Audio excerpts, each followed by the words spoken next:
seen so many men who are consumed by anger. Every time you take an issue and you keep putting it on your shelf and you don't address it, and then you put something else on your shelf, you start carrying weight in your body, literally, physically and emotionally. This is what men do. Men try to avoid at all cost having those uncomfortable conversations. Why? Because it makes them feel vulnerable. And then when they feel vulnerable, they feel less of a man.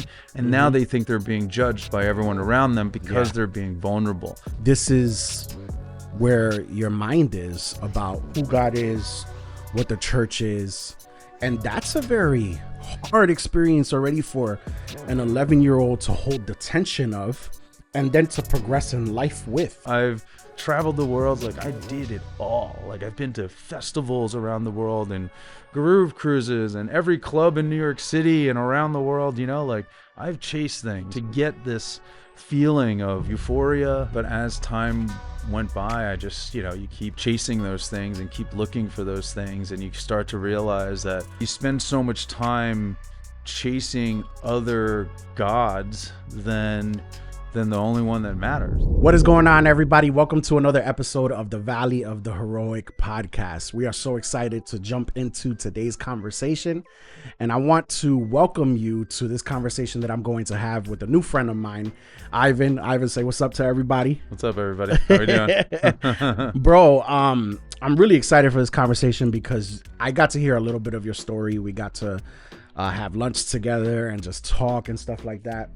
And just to give everybody a little bit of a preview, the question I have for you today to start off, when you experienced that big shift, I don't want to reveal too much, right? That time you made a decision to make that change, right?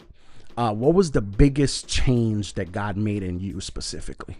I would say definitely he softened my heart. I mean, that is something that even now, I have to ask for grace for sometimes, because, when you're a boss and you kind of have been running the show your whole life, you just, you get stuck in the grind and expecting all of these things. So I feel like softening my heart and being able to see what he wants me to see and hear what he wants me to hear has really, shifted my perspective on how I deal with others, and how I can even just have some grace for myself and have a heart for that, because it's, when you're an artist, you're constantly beating yourself up over everything, and analyzing every single little thing that happens. So I feel like, learning to have more grace and understand and trust the process, he brought a lot of love into my life that I just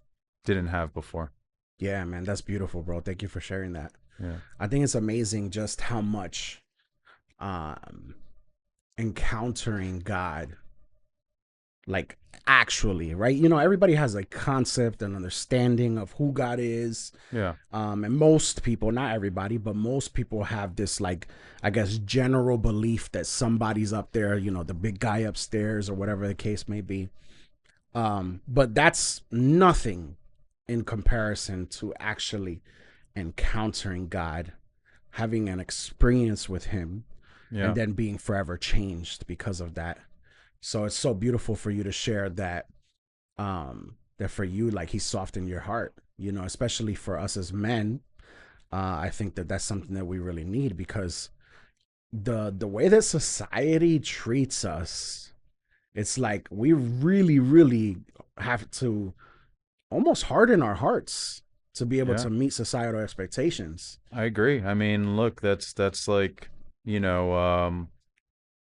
just life, especially living in the tri-state area, being a man, living in a society that kind of has kind of shunned away from proper masculinity. Once you start throwing words like toxic and things like that, you start getting men who are also just running away from their own roles as being a man, and it's hard. You can easily get stuck in that mentality, and being able to feel like you're not alone in this world, and feel like there is a father out there that is that loves you and that loves you exactly who you are and in the place that you're at, and just to be able to lean on him and feel that presence. I know when I first came to Christ, like, I was I was a a relatively successful person. I have good income, a beautiful wife, a loving family. I thought I did this all on my own. I felt Mm, like this was just me. I did everything. And when you start understanding what it is to surrender to Him and to really dive deeper into what it is to be a follower of Christ, it broke me on several occasions. I remember going to Sunday, and service, and I'm like crying, by the end of service every time. And I'm like, what is happening? I don't know what's going on. Like, I kept getting stirred so much, yeah. event after event. And I didn't even know why I kept showing up, even every week at Men's Transform. I'm like, why am I still coming here? I don't know Yeah. why.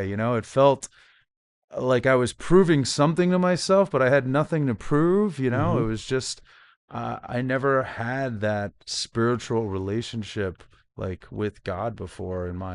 It was like that missing piece, that has really just taken my entire world to a different level that I never thought possible. Yeah, man, that's beautiful, bro. Thank you for sharing that. It's it's interesting, even how you said, like, going back to the beginning about masculinity. Hmm. Um, because I think that, man, I think about boys growing up right now, and just like how confusing it might probably be for them to reach conflict to receive, I should say, conflicting messages about what it means to be a man, right? Yeah. To live under all of these rules that are set forth before you about what being a man is like, and what you need to do as a man, and what you should not do as a man. Right. And then to have your internal messages, right? To have the things inside of you, the heart cries that you have as a man, like whether it's something as simple as competition, Right. for example. There's something that, I'm not going to say every man is competitive, right? But competitive things really come naturally to us. Like, we really enjoy them, and it's so life-giving to us. Right. And those are internal things that we have, natural things that we have as men. And then you also have conflicting messages in society, because then you have other people saying, like, no, this is toxic masculinity. Right. And so what's the result? We have a bunch of men who really don't even understand what it means to be a man, let alone to be a godly man. Right. And you just grow up with all of these. Basically, it's all negative. Right. It's all negative. You have to deny yourself, not in the good Christian way. Right. You deny who you are as a man. You got this message. You're trying to live up to that. You're trying to live up to this. You're trying to live up to that. It's just frustration. Yeah, no, I totally agree. And I hear you on that. I feel like before I came to Christ, you as men, you just feel really alone. Yeah. like no one understands the struggle. It's hard, we suffer in silence for Did you most of see our that days. viral video? Sorry Yeah. to interrupt you. Which one? About the woman who she spent a year as a man. As a man, yeah. Yeah, And and didn't she said she it was want the to end her loneliest life thing. or Yeah. something? You know what I mean? And yeah, it's not easy, like we are at battle with the spirits inside of us regularly on wanting to step into that role, but seeing how society almost neglects it and tells you no, and tells you shouldn't, be powerful. You shouldn't be all of these things that make up our DNA. Mm-hmm. We are built to be leaders of our Yeah. home. We are built to be the spiritual leaders of our home, the protectors of our home, the providers of our home. All of these things we are innately built to do. And how we arrive at that, I mean, even, some of my secular friends are some of the most godly men, if I looked on paper, that I would Right. imagine, because they are doing this. They are Yeah. providing for their family. They are leading their homes, and they don't even know that this Yeah. is like, Wow. a godly way of living, but they're doing it, and it's just because we are made in the image of God, right? And that's so when you are filled righteously with the Holy Spirit, you want to step into this role, like I feel like in today's society, things have kind of flipped. We're telling women to have men roles, and men are accepting women roles because it's too hard to be a man. You know what Yeah. I mean? So it's Mhm. like things have flipped around. Women are stepping into roles that, as much as it's amazing that we live in a society that a female can be just as successful as a man, she can be a hustler and be all of that, like there's still a missing piece that is happening in society today about being okay with having a family, with Yeah. doing with allowing a miracle to come into your life, and to be able to step into that role.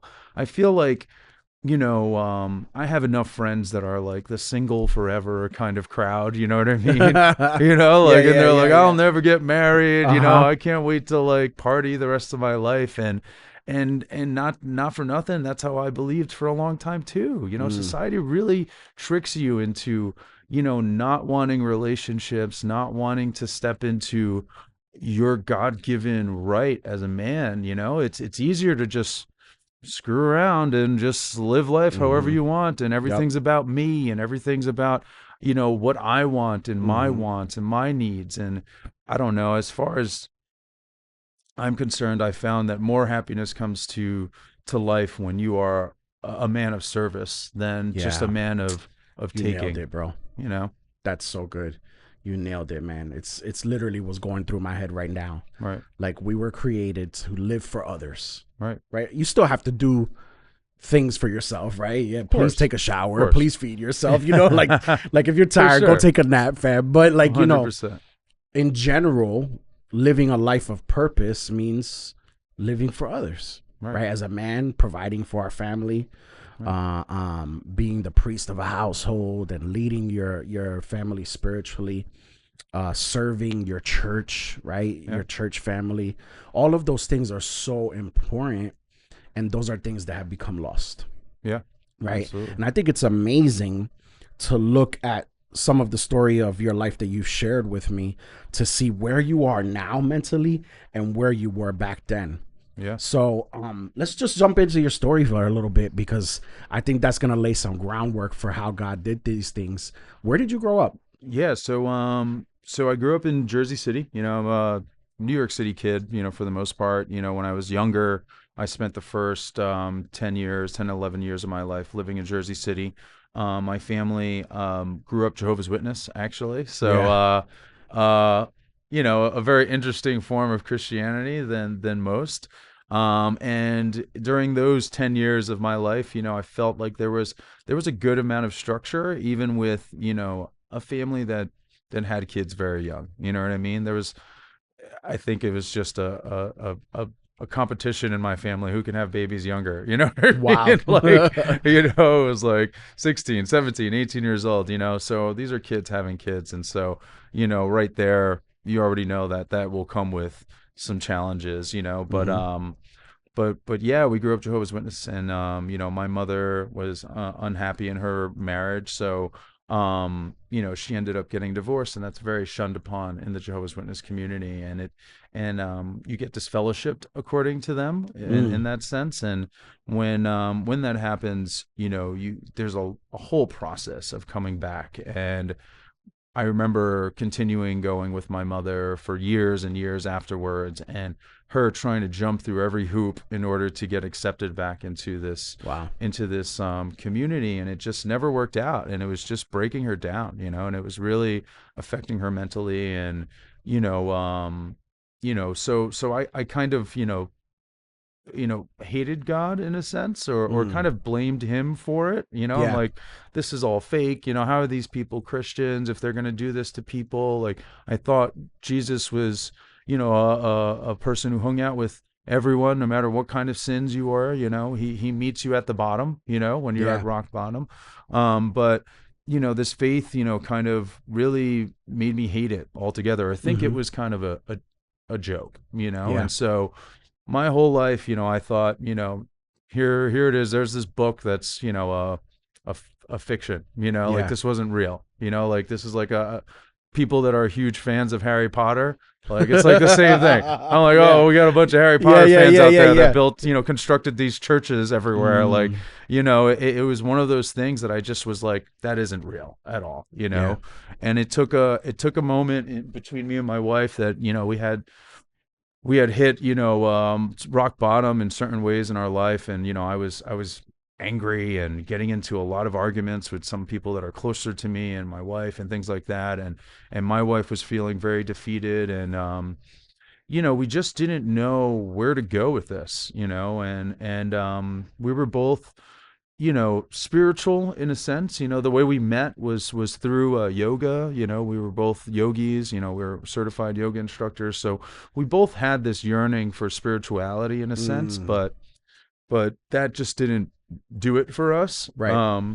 So we spent a lot of years kind of in limbo and not figuring out, what that missing piece is in life, and when you're living in that place of, things are missing, you start filling it with other things, like going out and partying and this and that and chasing around, these hollow, um, uh dopamine hits like everyone else does, like when you feel empty, you're going to fill it with something that most of the times is not something that's good in your Yeah. life. So when we um when we made the decision to go to church for the first time, it happened to be Christmas Eve, Church Alive over at Bergen Pack Center, and I remember showing up and was thinking, this is not the church that I'm used to. You know what I Yeah, mean? you're like, Like, what is this? yeah, like I was like, am I at a concert or something? Where's my uh, ticket? The security got to check my bag. Like, what's happening over here? Like, there were smoke machines and a guitarist comes out and starts ripping it. Like, I was like, what is happening? And because I'm in the wedding industry and I go to Catholic, churches all the time. I've seen yeah. every religion at this point, Jewish, Coptic, Orthodox. I've been to so much Yeah. traditional church, and I'm like, it was always seemed boring to me, and I'm just like, oh, people are doing this old traditional thing. And so when I show up to something like this that's like modern and everyone's dressed like regularly, they're not in a suit and tie, because when we were Jehovah's Witness you had to come in a suit and tie, like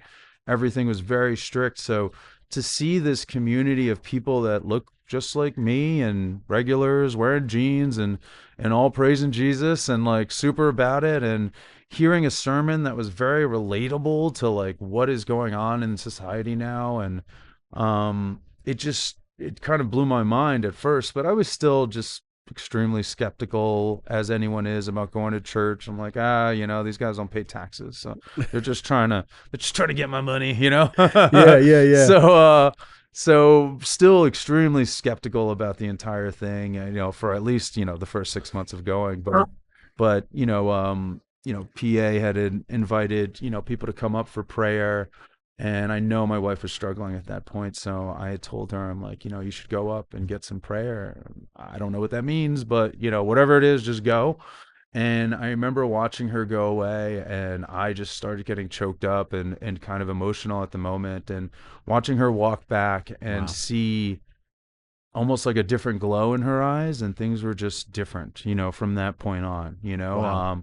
And she kept going to church every Sunday, and I was hesitant at first, and then and then I started going, later in February, during the relationship series, which we're about to start this week, so Mm-hmm. check it out, it's going to be awesome. Yeah.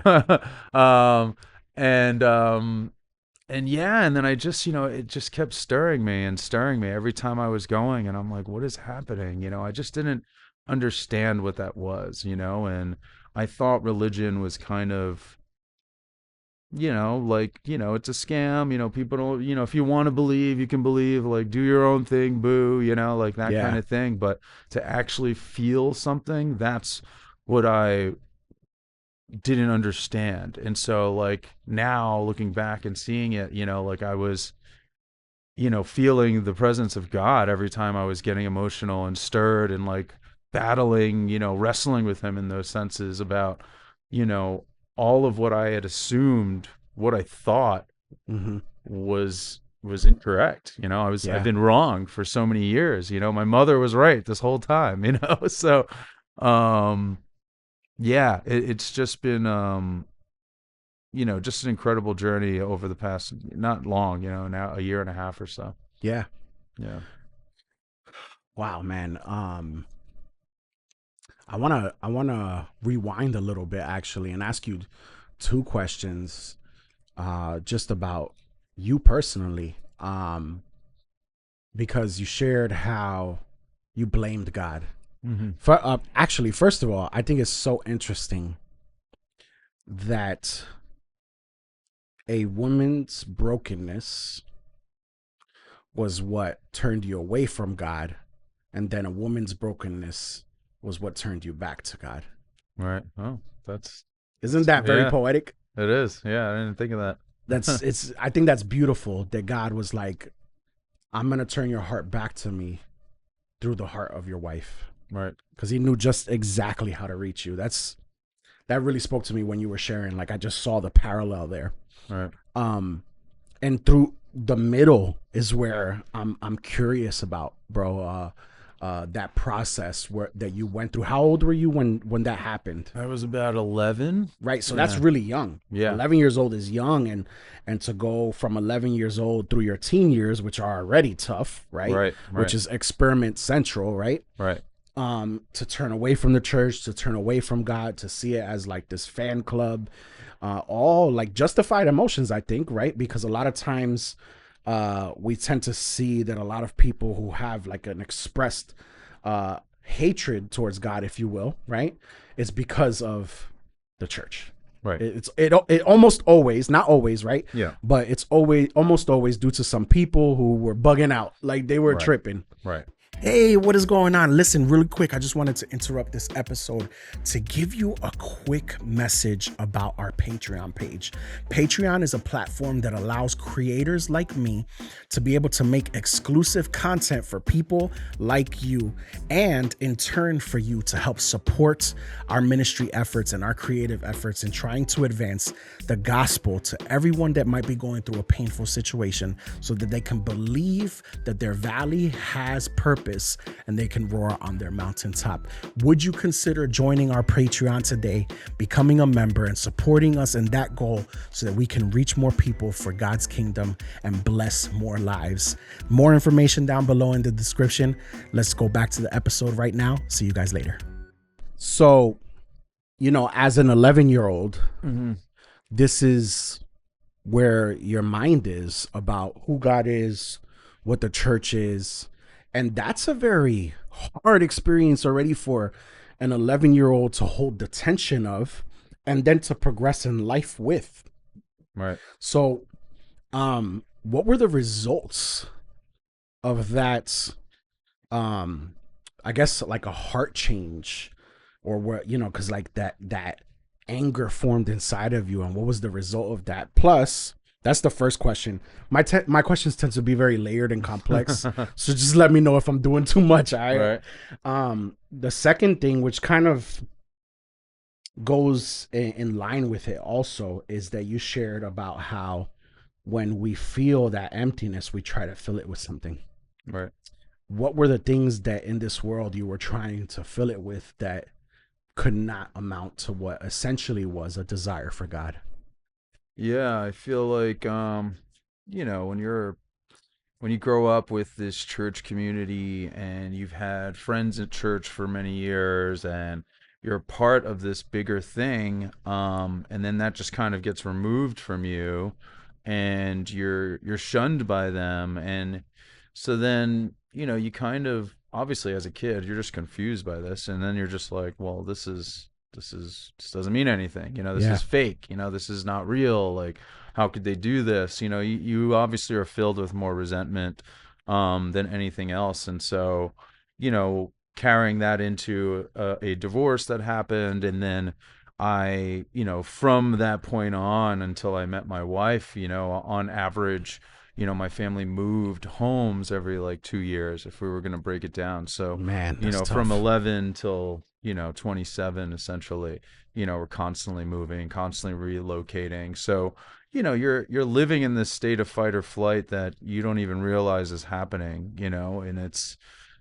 very much so a thing in my family to kind of laugh things off. I feel like there's been so much trauma in my family's life Yeah. that it's like we just make a joke about Yeah, everything, yeah. because like life's a joke, at Right, this right. Yeah, point. yeah, yeah. You know what I mean? So We got to do so something with it. yeah, we got to do something with it. Like, oh wow, we just like, if I went back into my family history, like there's some serious generational curses that I have watched get passed down from generation to Wow. generation, even into mine, even into my brothers, that we're still dealing with to this day. And had it not been for Christ to come back into my life, who knows? I was always a person that I think my resentment I turned into fuel. I kind of used that as an anchor to prove people wrong. I spent a lot of my Mm. career. I spent a lot of my sports career through high school. A lot of you know What sports did you play, by the way? baseball, football, Oh, you were in wrestle, everything. track. Yeah, Yeah, yeah, I yeah. did it. I did everything at that point.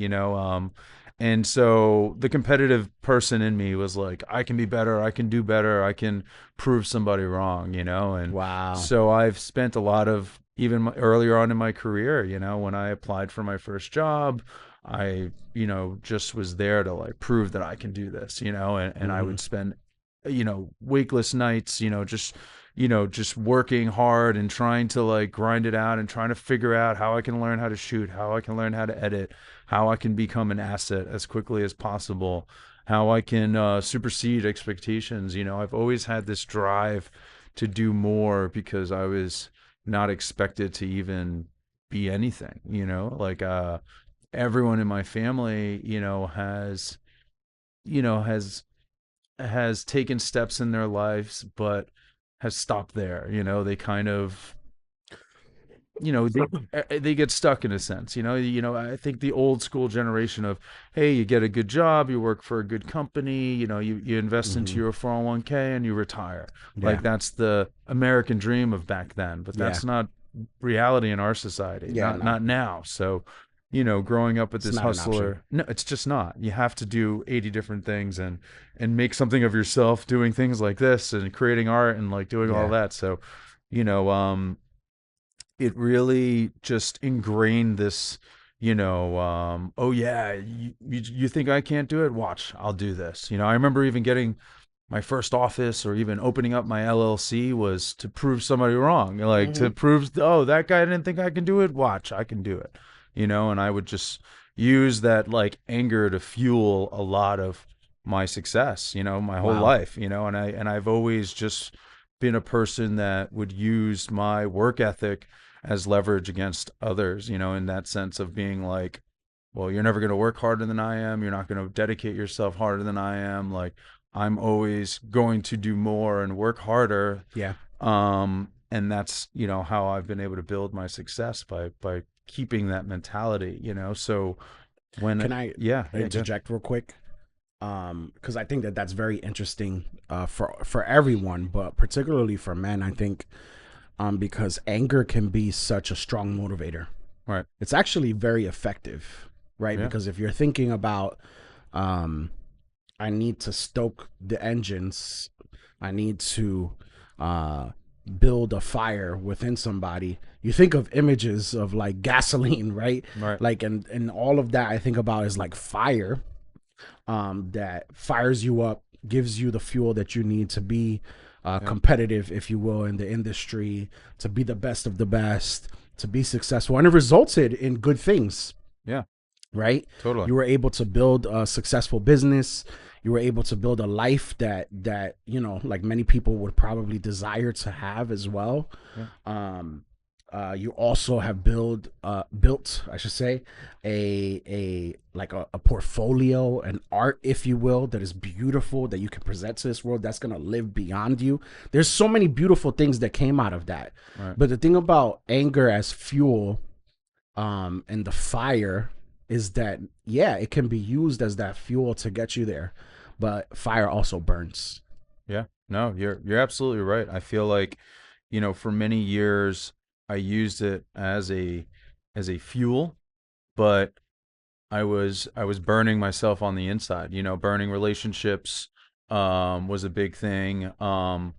Burning myself, not being honest with myself in a lot of ways, and not being able to allow myself to be vulnerable, because when you are, when you're told at 11 years old that you're now the man of the house, you Yeah. kind of skip a lot of phases that you don't, and you have to become a man a lot quicker than a boy is ready to do, Yeah. so when you're operating from this place of brokenness for so long, and that's where the hardened heart came into play, and that's what has allowed me to push forward, but may have been at the expense of some relationships in my life that I've Yeah.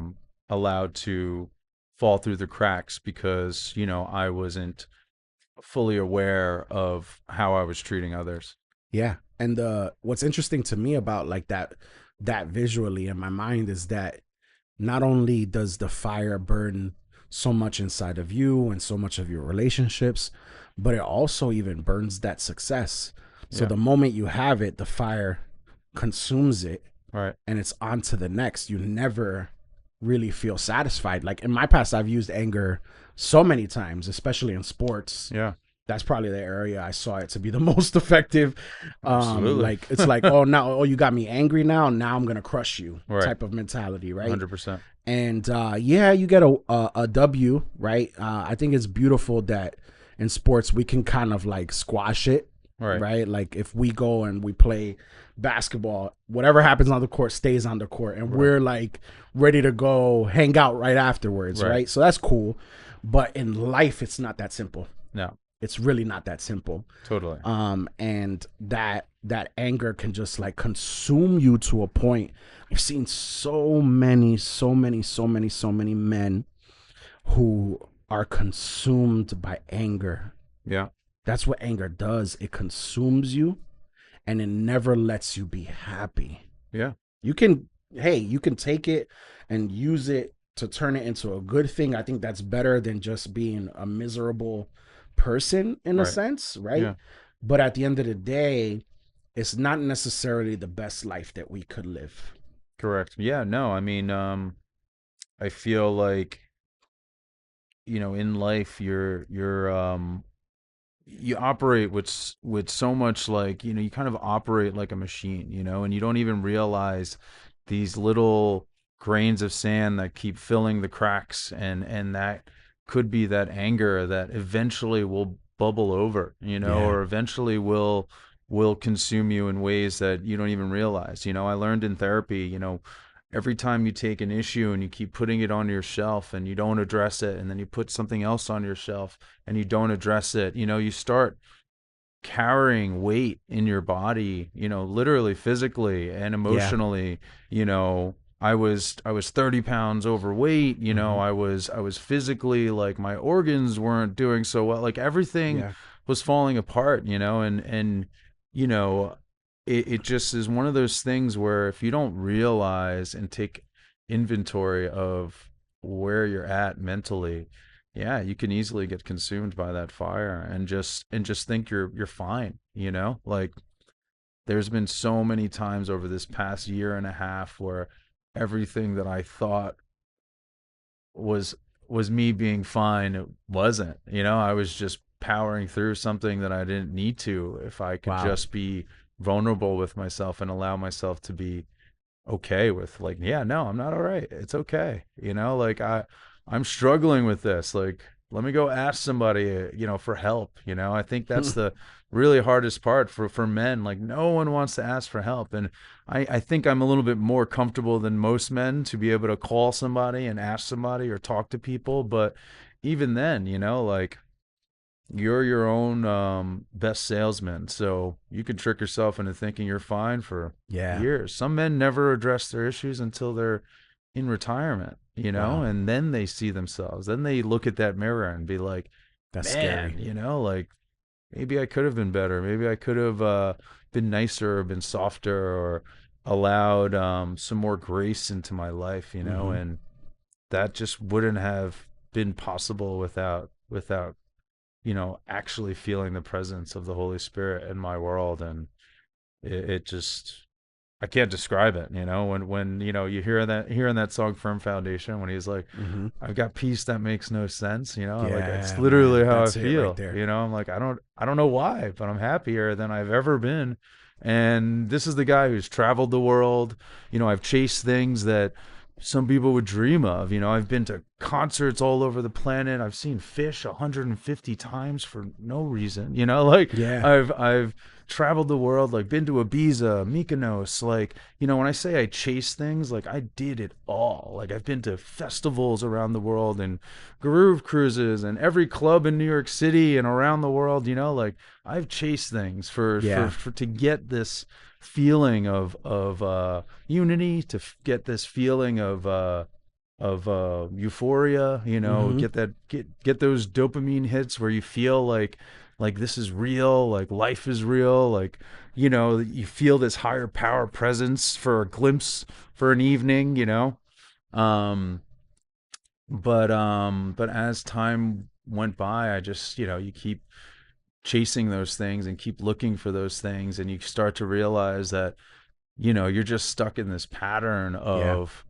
of a hollow existence. You know what I mean? Yeah. Where you're just chasing the end of another bottle, or Mm-hmm. chasing the next designer crazy drug that's happening at the clubs this year. Like it's you're you spend so much time chasing other gods than the only one that matters. You know what I Yeah. mean? Like everyone worships something, Mm-hmm. whether it is That's going good. out and partying or going to clubs, or it's something simple like you love to eat goldfish. You know what I mean? Like, or maybe you just are addicted to Alka-Seltzer. Yeah, yeah. Like Those are whatever. interesting You know lowercase g gods. lowercase g gods, or even just like a sports player. You know what I mean? Like Yeah. I'm a huge No, fan we of all my worship something. but I'm a huge fan of my football team. I mean, I literally, like I said, I had gone to see Fish over 150 times. Guess who my god was for those 4 or 5 years? It was this band, like that I chased around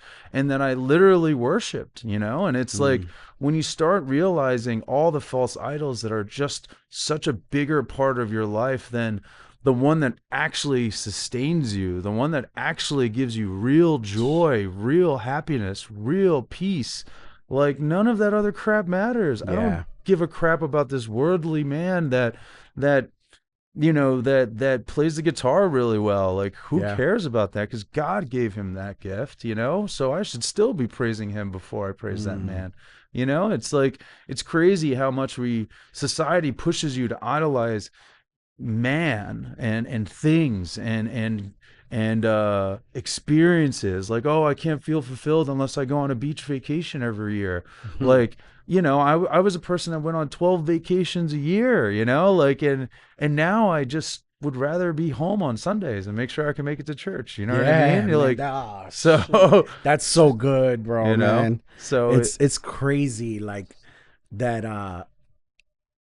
all of that is such a huge like it's this huge arrow that's pointing at like choose God right. because like you said you've lived it all. Like you went after everything you wanted and got it Mm-hmm. and it wasn't enough, Right. right? And it just points to the fact that like it's crazy to me that you just said that, man, that you right now all you would rather do is make sure that Sunday you're able to be home so that you can make it to church. Like that's how important it is to you. And that's such a huge like it's a perfect marketing plan. Like literally, like I Right. know it's not marketing, but I'm just being funny, right? To say to anyone that God is the answer. Right. And then there's another one and something that you said, how you talked about um, before, how you couldn't just be vulnerable and say, I need help. Right. And something that came to mind for me is that before God, you probably didn't even have that option, or most people don't. Because again, going back to the men loneliness bit, as men, you go and you tell somebody about your feelings, they're looking at you with a blank stare. Yeah. Yeah. How many times has that happened?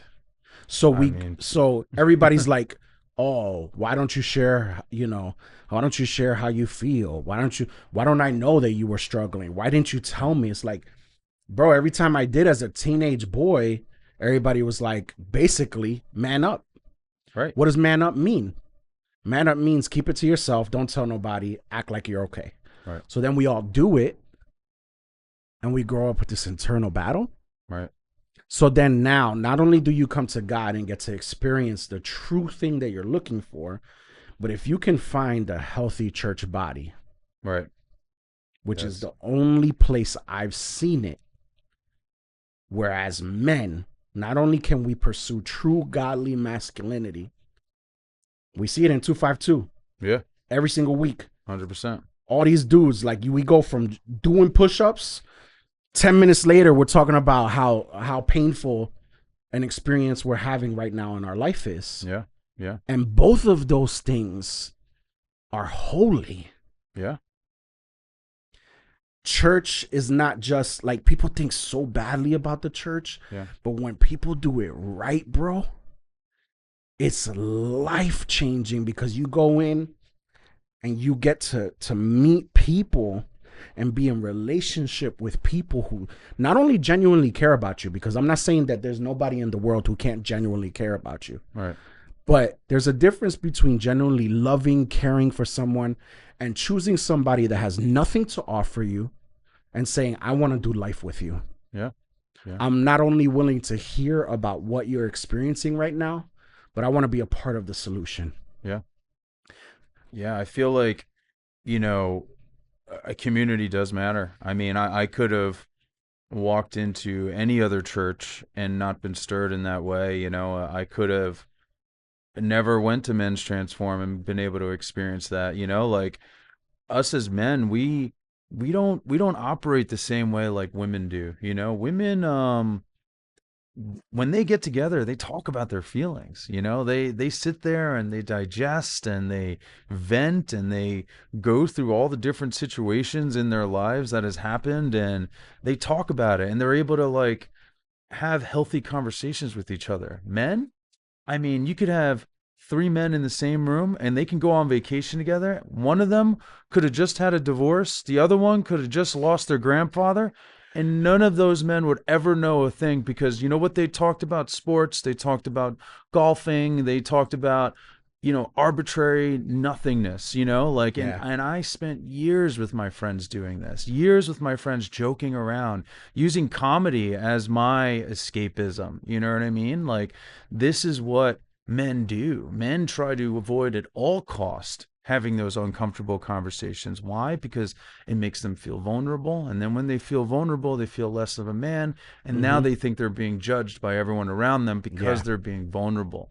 They don't understand. And what we find it even harder to understand that there's strength in that vulnerability. And I Yeah. didn't learn that until I started getting myself into a room with other men who at first were complete strangers, and hearing their testimonies and hearing their stories, and then slowly but surely sharing a little bit about myself, seeing the positive feedback, feeling like, okay, these guys may not be like my best friends and we're all going to go hang out and every single day, but like, at least they're hearing me out, Yeah. like most men aren't heard out at home. A lot No. of men, especially if you're still in a secular relationship, feel so alone in their house. Like, the society has destroyed marriage completely, and they have told you don't get married. The wife is just going to bug you all the time. She's just going to bug you. She's just going to bother you. You know what I mean? And it's something that us as men will struggle with by ourselves for so long, and you never get to actually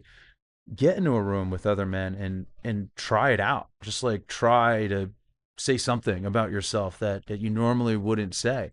I remember having a conversation with Kieran at church one day, and he said to me, and it's always stuck with me, is like, this: the sooner you get more comfortable with having those hard conversations, the better of a man that you'll be. And I feel like I was always good at being, a boss in that sense and having tough conversations, but I was never good at having those tough conversations with grace, with love, and from a place of a good heart for that correction, and I feel like I've learned that being in this group and just being able to see, you know, that there are other men out there that are struggling just like you are. There are other men that feel the exact same way you are. And just because they go to church every Sunday doesn't mean that they're not still dealing with the same things.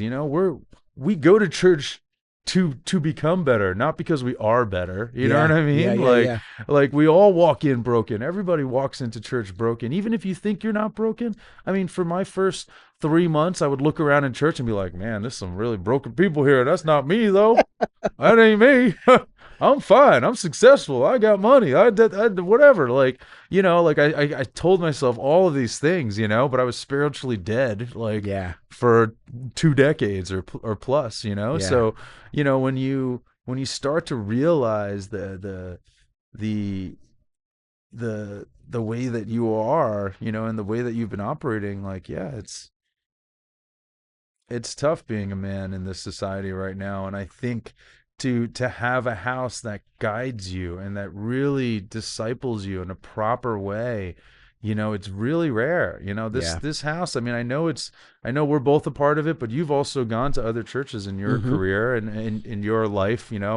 I've been to very few, but I've never experienced anything like this that has a men's group that actually pushes each other to become better physically, relationally, spiritually, financially. Like most men's church groups, they have like pancake eating contests. Not Most like churches just don't have a men's group, they just to be don't. honest. Yeah, They don't. They just don't have a ministry at all because historically men aren't spiritual, yeah, like according to culture.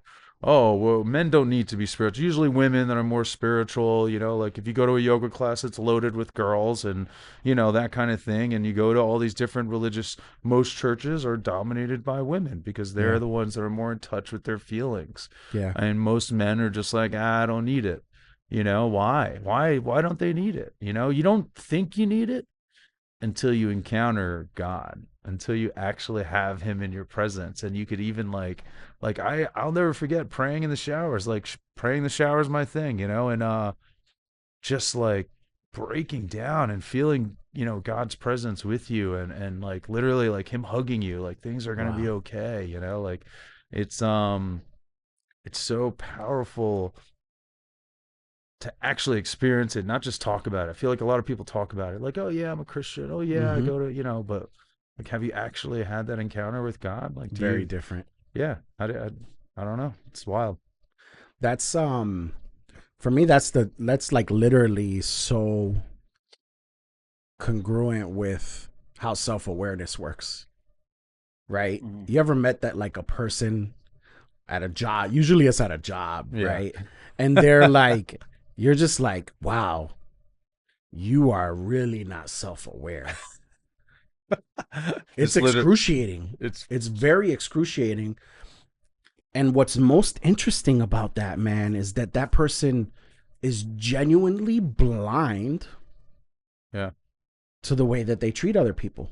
yeah, 100 They're not, percent. they're not, I mean, nine out of 10 people, right? I just made up a stat, like, Mm-hmm. but I'm just throwing stuff out there, right?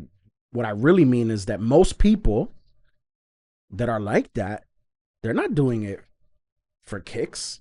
No, They're not doing it intentionally. They actually think they're a good person, right? And in many ways, they probably are a good person, but yeah, they just don't know how to treat people. yeah, And everybody in the room is one, looking at them like they're crazy, and two, not saying anything.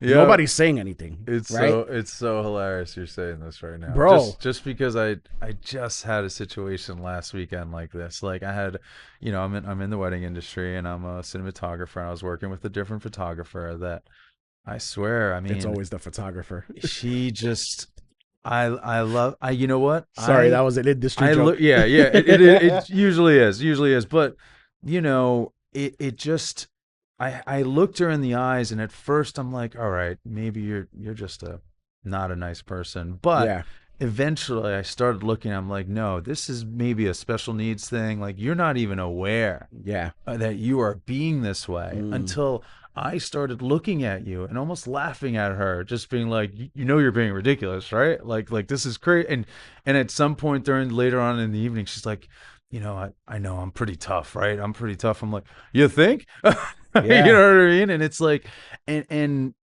and you could feel the tension around everyone that it That's got the to, part that that sucks. that encountered her, and it was just like, that's what it was. And it's just being self-aware, and I can say that and feel that way towards her because I was that for Yeah. so many years. For so many years, I didn't take my words as having that much impact in other people's lives. So I would tell people whatever the hell I felt like.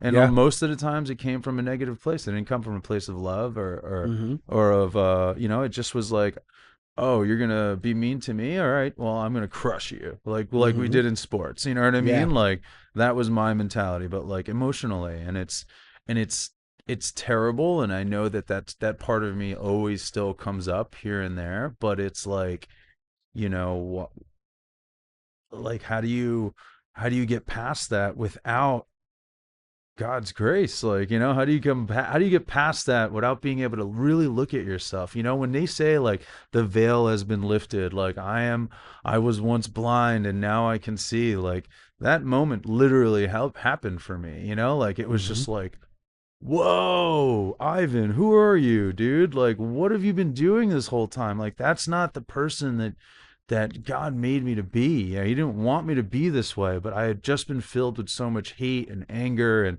frustration and having to deal with things at a young age that I didn't need to deal with, and just carrying that weight alone for so long, like it's tough, It's like what you're used to. that's what you're used to. I'm just used to carrying weight. And so when you're constantly feeling like you're a solo artist carrying a 50-pound bag everywhere you go, like, yeah, some days you're going to be frustrated and be angry about it, and it took this experience, it took being discipled by a proper house that understands what men go through every day, Mm-hmm. like this is, you know, the past 5, 6, 10 years, we're watching masculinity just get destroyed, and good times create weak men, and I'm praying that hard times aren't going to have to create strong men, like we didn't have to do what our grandparents had to do, they Yeah. were getting drafted into wars. Mm-hmm. We haven't seen anything like that. Our entire society has never seen anything like that currently. These Yeah. boys wouldn't know what to do if they were trying to They get lose their drafted. mind. They lose their mind. Imagine you had to I'd go lose get. my mind. That's what I'm saying. I'm like, you about to get drafted right now. Like, what? Yeah. Like, like that was a reality for them. So this freedom that we have right now, that came on the backs of soldiers that like put their lives on the line. And Yeah. even Elvis went. You know what I mean? Like he was a singer. Imagine like Justin Timberlake went to war right now and then came back. Like, you know what I mean? And still couldn't sell out shows because he's struggling. No, I'm joking. But like it's crazy. But like that's, we take for granted so much that this country even allows us to worship how we want to live how we want to be successful, like, yeah, capitalism sucks, but you know but but if it wasn't for capitalism, well, we wouldn't be able to do anything. We wouldn't even have all this gear because probably the government control whether you can have it or not. Mm-hmm. Like so, there's a lot to be grateful for, but there's also a lot that I guess I you have to kind of shift your mindset, especially trying to follow Christ. Yeah. And for me, that's the beautiful thing about gratitude. It's that no matter what situation we find ourselves in, um, at least if we're thinking biblically, there's something we can find to be grateful for. Yeah, for sure. Um, Sometimes it might be a little bit harder to look, but we truly don't know. Just like we don't know that maybe we're that person that lacks self awareness, or just like we don't know that we need God as much as we actually need Him. Right. We also sometimes don't know just how much in our life we have to be grateful for. Yeah, for sure. And I love that you mentioned that, because we truly need to count our blessings every single day. Yeah. And I think that all of those things together gives all of us a really strong prayer point. God, what are the things that I'm not aware of how I treat others? God, what are the things that I'm not aware of that I need you for? God, what are the things that I'm not aware of that I need to thank you for? Yeah, that's And good. like, if they watch this whole episode and they're like, I don't really have any takeaways, there's three right there for Yeah, you. Like, right. go and pray those prayers, because the whole key of that is the fact that you don't know what you don't know. Right. You Yeah. know what I'm saying? Like how you shared those first 3 months, you're like, man, these people are really broken. Like, what's wrong with them? Why is everybody going up to the altar call crying so much? And meanwhile, you're still trying to figure out why you're still coming every Sunday. Like, You're like, why am I? How did I get here again? I Right? just, yeah. And then one day, the presence of God hits you. Reminds me of Isaiah, a man of unclean lips. Was that Isaiah or Ezekiel? Can't remember. One of them. One of the prophets, right? Fair enough. They experience God.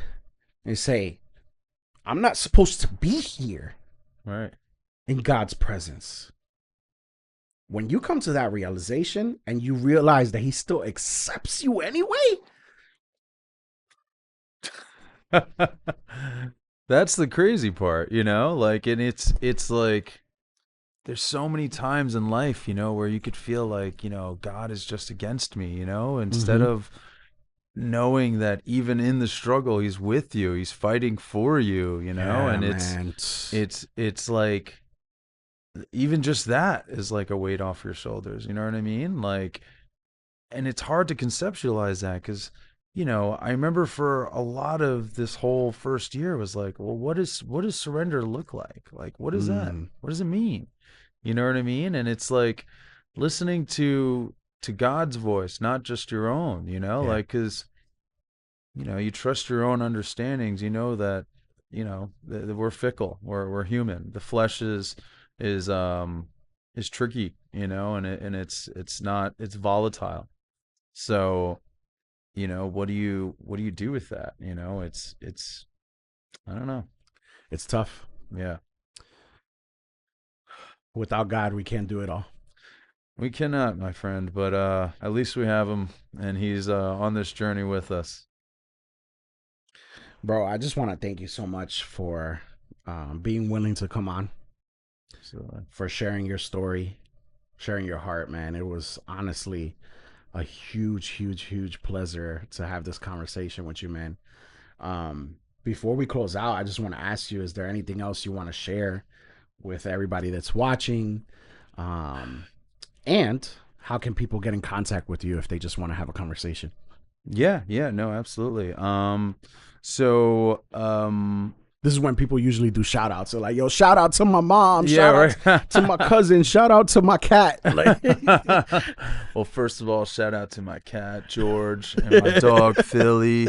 Love you, Booze. You're the reason I'm alive. No, I do this all for you. I was like, don't mention my wife. Like, no. imagine. She'd be She's like, like, I think you what? forgot something there. Yeah, I think me, like the love of your life, the reason you're wearing this ring. No, this is my cat's ring. No, I'm joking. No, if there's one thing that I would encourage others is to is that, as somebody who had no faith for a good 27, 28 years of my life, and now have found this love and found this entire community, like a good, honest-hearted community, that likes to have fun and loves Jesus and really shows you the proper way to go about living a Christian life. Like, even at the very least, if you just need some weekly encouragement, like, there's nothing better than showing up to church and being able to, like, get a word in, get inspired, be around positive, good-hearted people that are just all working together to be better Yeah, people. Like, at the end of the day, we're that's real. all we're all, works of God, and we're all trying to be better human beings. And so, surrounding yourself in a culture that encourages that, I mean, you know how it works. You know the old saying, you are who you surround yourself with. Yeah. Show me your 5 best friends, I'm going to show you who you are, and so get plugged in and really give it a shot. What's the worst that can happen? I've Yeah. spent 2 or 3 hours of my life doing way worse things than going to church, man. You know Yeah. what I mean? Like 1 hour Yes. of my life, Wow. I waste away on my That's cell such a good phone. point. You know what I mean? Like if you ever look at your cell phone and it says you've spent 4 hours on doing this, and that, whatever, for this week, and you can't spend 1 hour going to get inspired or Yeah, man. figuring out something about At yourself, least then trying it out. just give it a shot. Yeah. Like whatever church you want to go to, that's totally fine. Like God's going to speak to you one way or another. Like, Mm-hmm. and that's what I didn't understand. It's like when you start seeing all the little ways that he speaks to you in your life, I mean, you can't help but believe, you can't help it. So I encourage that. And, shout out to my wife, Jenna. I love her. And, she's the love of my life and my mother and my family and everybody. And I appreciate you, man. Thank you for having me. I mean, this is really fun. I It's been a liked it. pleasure, We'll bro. have to do it again soon. Yeah, bro. Absolutely. We have to. Totally. Sounds All good. right, guys. Listen, you guys are amazing. Make sure that you hit that subscribe button if you haven't done so already. Leave a comment down below about one of your best takeaways, and make sure that you click this video that's on the screen that YouTube seems to think you will like. God bless you guys. Have a great week. We'll see you in the next one. Peace.